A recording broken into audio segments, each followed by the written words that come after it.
Ito nga, isang mainit na issue ngayon na talagang pinag-uusapan ng sambayan at ibang klase kasi talaga itong ginawa ni Pastor Quiboloy. Winindang talaga niya yung buong mundo sa kanyang biglaang pagtakbo bilang isang senador, nagsisimula na yung mga propaganda. Meron kanina akong nakita sa mga mainstream media, ang mga headline nila KOJC officer admits to US fraud scheme in plea deal. Aba, kung mababasa mo yun, fraud. Fraud no? Diba? Tapos nag-plea deal. So, ibig sabihin, Guilty. Oo. Ganun yun ang, yun ang pinalalabas nila. Pero sa kabila nitong istorya na to, meron palang nagtatago o may itinatago itong mga mainstream media na istoryang totoo. Correct. Diyos mio. Alam mo naman, Boss Dada, Ocholi, yung mga media ngayon, hindi natin maintindihan na ako nga, tinatamad na ako manood ng balita kasi hindi mo malaman kung patas pa ba yung pagbabalita nila. Kasi may mga balita tayo na dapat napakalalaking balita, hindi natin naririnig sa kanila. O dito lang sa SMNI natin nakikita. So, ang nangyayari, parang hindi ko alam kung may mga nangyayaring abutan dito o paano ba? Hindi, talagang palagay ko, kabado lang talaga sila.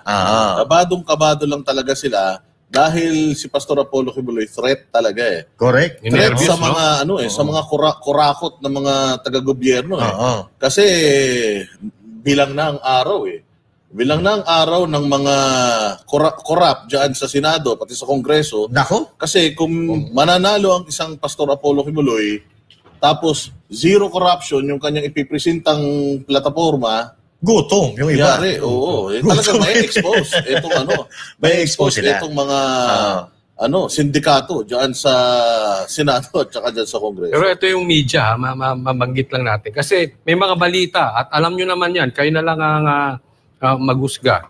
May mga balita po kasi halimbawa na lang sa Davao. No? Meron silang ibabalitang maliit.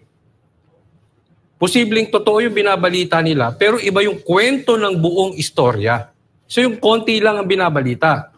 Kung gusto nyo po ng kumpletong istorya, sa SMNI kayo makinig. At yan po ang ipapalabas namin kasi iba ang headline na naman sa media at kayo naman alam kong naobserbahan nyo yan kahit dati pa. No? Wag na natin isa-isahin pero alam na natin at mulat na ang taong bayan sa style nila. Pero tama naman yung sinabi ng mga partners ko rito. Talagang medyo, ngayon pa lang, binabanata na si Pastor Quiboloy. Parang, syempre, kung merong pagka-presidente na kailangan banatan, yan po si BP Sara. Kasi yan ang talagang number 1 nakalaban. At yan ang mananalo. Ganyan din po ang ginagawa kay Pastor Quiboloy ngayon. Parang Duterte ito si Pastor Quiboloy pagdating sa Senado. Tandaan po natin, wala na pong Duterte sa Senado. Kaya ito ang parang lumalabas na yung ginagawa kay BP Sara, yan ang ginagawa rin kay Pastor Quiboloy. Sinisimula na this early. At ito mga partners, no? Nagtataka lang ako kung bakit napakarami ng tumatakbong senador, bakit si Pastor Apollo Quiboloy lang pinag-iinitan. Talagang takot na takot sila kay Pastor Apollo Quiboloy dahil alam nila Inagawan niya Inagawan niya ng kasikatan yung mga tumatakbong sikat na senador. Correct. At alam nila na may laban talaga si Pastor Apollo Quiboloy. Kaya ito nga, etong mga kurakong, pag nanalo si Pastor Apollo Quiboloy, maganda-handa na kayo dahil si Pastor Apollo Quiboloy ay ayaw talaga niya, number 1, yung corruption. Ipapaliwanag natin sa mga nanonood ngayon dito sa ating palatuntunan. Meron pong kaso na nag-guilty plea or nag-plea bargain itong ating akusado sa Amerika. Pero sa kabila nun, merong mga na-dismiss na kaso na malalaki. Correct. Napakalalaking dismiss na kaso doon, nakaparehas ng mga kaso dito. Hindi ba yung binalita? Hindi binalita. Ang ibinalita nila, guilty nga raw. yung kapiranggot. Plea deal. Nakapiranggot at yung plea deal na yun, Twisted. kayang ipaliwanag. Twisted. Kayang ipaliwanag Oo. So nakakainis, mapapamura ka na nga sa gobyerno dahil sa mga kabulastugan nila. Pati yung media. inaasahan nating media na dapat naglalabas ng mga balitang totoo. Totoo naman yung nilabas nilang balita pero Kulang. chap-chap. Kulang. Kulang. Oo. Yung positioning Parang Oo. lumalabas, guilty plea, guilty. Guilty. Oo, parang ganun Oo. Ayan. Kaya, naku po, May Coach Oli. balita tayo dyan. Mga mabibigat na kaso laban sa isa sa mga leader ng Kingdom of Jesus Christ na si Marisa Dueñas, ibinasura. Ulitin ko. Ibinasura. Ulitin pa natin. Ibinasura. ng korte sa... Coach Oli, kaparehas siya ng kaso doon at saka dito. Oo. Ayan, Ibinasura. Ibinasura. Para hindi nila makakalimutan. Ibinasura ng korte sa Amerika si Hannah Jane Sancho sa detalye ng balita. Ibinasura kasi ng ibinasura. Mabibigat na kasong human trafficking, forced labor at money laundering ang ibinasura ng korte sa Amerika matapos pumasok sa isang plea bargaining agreement ang akusadong leader ng KOJC na si Marisa Dueñas, ang human resources head ng KOJC sa Van Nuys, California. Sa isang eksklusibong panayam kay Attorney Elvis Balayan, sa ngalan ng mga abogado ni Dueñas at isa sa mga abogado ni Pastor Apollo Siquibuloy, maituturing na isang legal victory ang nasabing kasunduan. Napakaganda po sapagkat sa pamamagitan po ng plea bargaining, pumayag ang mga abogado ng Estados Unidos na i-dismiss po yung mga napakabigat na mga krimen na isinampa laban sa kanya, kagaya po ng forced labor, money laundering at saka human trafficking. No? Yung po ay napakabigat na mga krimen at in a sense po, sabi ng abogado ni Marisa Dueñas, iyon ay legal victory, no? Ang nasabing plea bargain agreement sa U.S. Attorney's Office ay pinirmahan noong Lunes sina Dueñas at na kanyang abogado na si Attorney John Littrell, habang pinirmahan din ito ni U.S. Attorney Gregory Staples noong Martes. Ipinaliwanag naman ni Balayan ang naging desisyon ni Dueñas sa tanggaping nakalabag ito sa batas sa Amerika sa usapin ng kasal o marriage.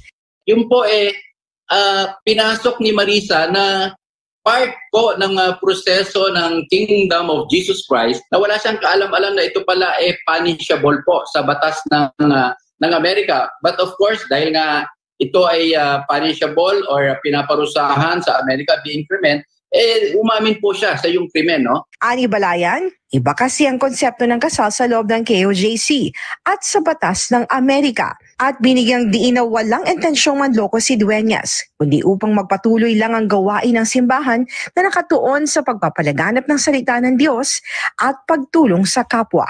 Yung mga naging sistema o proseso po ng Kingdom of Jesus Christ sa Estados Unidos, no, na kung saan nagkakaroon ng mga marriage, no, among the members, okay? Tapos meron silang special I think procedure to undergo that, no, under the guidance of the Kingdom of Jesus Christ. Yun po ay sinunod lamang ni Marisa Dueñas. Kaya sa kasawian palad po, ang ayon sa batas po ng Estados Unidos, ito ay violation ng kanilang mga batas. Kung kaya't si Marisa naman, no, out of realizing that, sa kanyang tinatanggap yon. Pero antimano po, no, at the very outset, wala po siyang intensyon na mag-commit ng fraud. Yan ang tinatawag nila. Bagkus, gusto lamang niyang sumunod sa mga turo at alituntunin at proseso po ng Kingdom of Jesus Christ. Samantala, nilinaw din ni Balayan na hindi totoo ang mga kumakalat na balita na tumalikod na si Dueñas sa KOJC. Bagkus, nananatili itong matapat sa simbahan at kay Pastor Apollo Siquibuloy. Pinaka-importante na gusto naming bigyang linaw, si Marisa Dueñas po ay hindi tumitiwalag or lumalaban sa sino man sa Kingdom of Jesus Christ sa kanyang pag-enter ng plea bargaining, no? In fact, sinuportahan niya po ang posisyon ng Kingdom of Jesus Christ na talagang walang krimen na forced labor, money laundering at human trafficking. She remains to be a loyal servant or full-time miracle worker po ng Kingdom of Jesus Christ. At kailanman po ay hindi siya tumatalikod sa mga turo ni Pastor Apollo Kibuloy or sino mang sa mga kasama niya sa Kingdom of Jesus Christ, no? Dagdag pa ni Balayan, ang ginawang hakbang ni Dueñas ay hindi makakaapekto sa iba pang mga kasong kinakaharap ng iba pang akusadong KOJC leader sa Amerika. Dapat natin laging sinasabi na yung US government dismiss yung mga napakaseryosong krimen laban sa kanya. At it does not in any manner, way, or no matter how you look at it, affect or prejudice yung kanyang mga kasamang akusado doon sa mga charges na yun, lalong-lalo na kay Pastor Quiboloy. Sa huli, mensahe naman ni Balayan na huwag hayaang magpakalat ng fake news sumang intriga ang publiko na pilit idinidiin si Pastor Apollo C. Quiboloy na nananatiling inosente sa harap ng batas sa kabila ng mga aligasyong ibinabato sa kanya. Medyo malayo naman sana sa logic, kung may nagkaroon ng si Marisa doon, i-relate mo kay Pastor. Maliban na lang gumawa ka ng fake news o intriga, may mga sariling hinaharap na kaso dito si Pastor at yung kanyang mga kasama akusado. And under our Constitution, the presumption of innocence, prevails, di ba? Until you are proven guilty beyond reasonable doubt. So, wag po natin babalik rin or bibigyan ng maling interpretasyon ang batas, lalong-lalo na ang ating Constitution.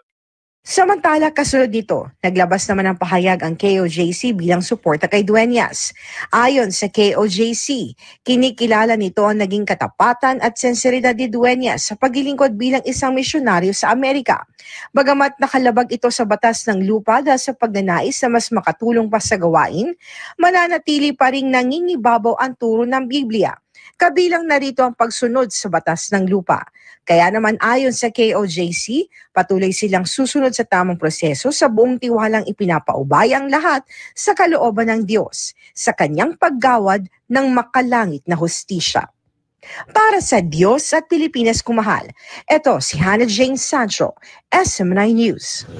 Coach Oli, tuwan-tuwa yung ating mga netizens dito sa balitang ito dahil ayun nga, tuwan-tuwa yung ating mga netizens dito sa balitang ito dahil alam mo na, excited talaga sila eh.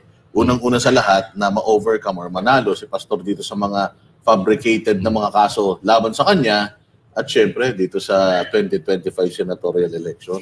Oo, napaka-ano nito, napakagandang regalo talaga nito para sa mamamayan kapag nangyari ito. Kasi yun nga yung sinasabi natin na nakakainis. Kasi yung ibang mga mainstream media outlet na inaasahan natin na maghahatid sa atin ng kompletong balita, naghahatid ng mga balitang chap-chap. May mga na-dismiss naman palang kaso doon sa Amerika, pero hindi nila binabalita. Ang ibinabalita nila is yung plea deal. Yung pinasok na plea deal noong administrator ng KOJC dyan sa Amerika. Alam naman natin na syempre merong batas na sinusunod ang KOJC patungkol sa pag-aasawa at yun nagkaroon ng conflict sa batas ng Amerika. Yun yung problema. Pero legal dito. Legal dito sa pwede dito sa atin, legal dito sa pero atin, nangyayari dito sa atin. Pero doon sa Amerika, sa batas nila, yung batas ng KOJC, may conflict. Bawal sa Amerika. So, yun po yung pinasok lang yung na binabalita. plea deal. At yun lang yung ibinabalita. Pero yung child abuse, money laundering, forced labor, hindi na dismiss, hindi nila binabalita. Hindi nila binabalita. Sabi ko nga, ito pong mga kaso na ito ay kahalintulad ng mga ikinakaso sa kanya dito sa Pilipinas. At syempre, kung na-dismiss ito sa Amerika, umaasa tayo na dito sa Pilipinas, politics aside, sana ma-dismiss din. Kasi may kasabihan po tayo, half-truth is a whole lie. Kasi kapiranggot lang pero yung totoong istorya, hindi mo nilinaw sa taong bayan. Kaya nga, yung mga mabibigat na kaso, ibinasura. Kaya pinaulit-ulit natin yan. Kasi yan po ang kwento talaga niyan. Yan ang istorya niyan. Basura yan. Ibinasura na. So ito ay maliwanag na, kaya nga sabi ni attorney, ang tawag niya dyan ay legal victory. So sa batas, kung batas ang pag-uusapan, inosente. Maliwanag po yan. Ayun, no? At syempre nga, no, katulad ng sinasabi natin kanina, no, maging patas sana kayo sa pagbabalita, no? Kasi eto napakalaki nito yung forced labor, human trafficking, money laundering. Napakalalaking kaso po nito. Pero idinispis po ito sa Amerika. And once again, ito rin po na mga kaso na ito ay kinakaso kay Pastor Apollo Quiboloy dito sa Pilipinas. So now, alam naman natin na sa Amerika ay advanced sila, pati mga abogado, lahat matatalino. Kasi dyan nga nag-aaral yung mga abogado natin dito sa Pilipinas, dyan sa Amerika. Kung yung Amerika na matatalino sila at may advance na mga technology at pag-iisip, ibinasura nila itong mga kaso na ito, umaasa tayo na dito sa Pilipinas ay mababasura din ito. Kasi binasura nga sa Amerika So now, ang problema kasi dito sa Pilipinas, nangingibabaw ang politika. Nangingibabaw ang kompetensya. Lalo na dito sa larangan ng mainstream media. Alam naman natin na ang SMNI, walang kinikilingan, walang pinoprotektahan. Pero ano to ng iba, no? Pero dito mo yan makikita sa SMNI. Kaya nga ngayon, parang ang nangyayari ay tinitingnan nila nakakompetensya si Pastor Apollo C. Quiboloy at kung ano-ano na lang ang binabalita nila. Yung magandang bagay na makakapagpaangat sa pangalan ng isang Pastor Apollo C. Quiboloy, hindi nila ibinabalita. Bagkus ang binabalita nila ay yung makakasira kay Pastor Apollo C. Quiboloy. Dahil nga kakompetensya bilang isang mainstream media. So maging patas po sana tayo, kaya hindi umuunlad ang Pilipinas dahil meron tayong mga ugaling pagkatalangka. Yung SMNI, umalago Sumikat yung SMNI. Kaya ngayon, tingnan nyo, pinag-iinitan. Hindi na ugaling talangka yun. Hindi na ba? Politika talaga to. Politika talaga. Pera talaga ang ano rito. Pera at korupsyon talaga ang nakikita nating dahilan talaga nito. At yun na nga, katulad sinasabi ko, 2028, lahat ng mga threat sa landas nila para matupad nila yung kanilang pangarap na sila na lang sila ang mag-lead sa Pilipinas. Ayan, syempre, alam natin, Pastor Apollo Quiboloy, Duterte, isang lang yan. Kumbaga, isang lahi lang yan. Isang galaw niyan, isang direksyon. So kapag nasaktan mo si Pastor Apollo Quiboloy, sigurado nasaktan mo na rin si PRD. Ganun ang sistema kasi sa ngayon At tatandaan po natin ang very active po ang SMNI at si Pastor Quiboloy sa pakikipaglaban sa mga rebelde. So hindi natin alam na syempre ayaw mananalo nitong mga to si Pastor Quiboloy. I mean, that is very obvious, no? Kaya pinagtutulungan. Sabi nga sa pelikula ganyan yan, yung bida talagang pagtutulungan yan at bubugbugin sa simula. Nagpapabugbog muna yan. Pero sa bandang huli, mananalo yan. Victorious yan. Wala. Meron pang binabanatang ngayon na tumatakbong pagkasenador? Wala.